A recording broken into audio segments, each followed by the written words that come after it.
Ky është Oresti Demirsha, nxënës në vitin e dytë në shkollën profesionale teknike. Ai ka zgjedhur drejtimin shërbime mjetësh transporti, duke e menduar si profesionin e të ardhmes. Ai dëshiron që me përfundimin e shkollës të hapë servisin e tij për të ofruar këtë shërbim. Më pëlqente si drejtim, si profesion. Gjatë orëve të praktikës si po të duket, është e vështirë? Jo, shumë e lehtë, shumë e ka me profesion të mirë. Mendon që në të ardhmen do punësohesh diku apo do kesh më pas, po themi, atë punën tënde vetja?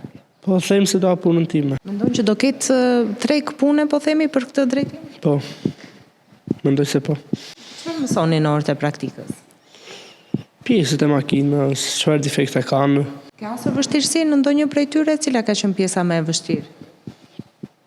Po varet, ka edhe pjesë të vështira makina që s'mundet ti kapim plotësisht. Në orët e praktikës, nxënësit mësojnë njësër elementësh të automjetit, si dhe riparimin e defekteve të ndryshme, ndërsa zhvillojnë dhe praktika në servise të qytetit. Në ambientet e shkollës mësojnë gjërat elementare të shërbimeve të mjeteve të transportit në vit të parë dhe në vit të dytë. Komplekse siç paraqitet situata në automjete, ne i drejtojmë në ato serviset përkatëse sipas zgjedhjeve të tyre ose tonat, për të mësuar edhe si punohet në një servis, po edhe se si trajtohet defekti aty. Kjo shkollë ofron 6 drejtime studimi, atë të shërbime mjetesh transporti, mekanike, elektroteknike, ndërtim, termohidraulik dhe teknologji informimi dhe komunikimi.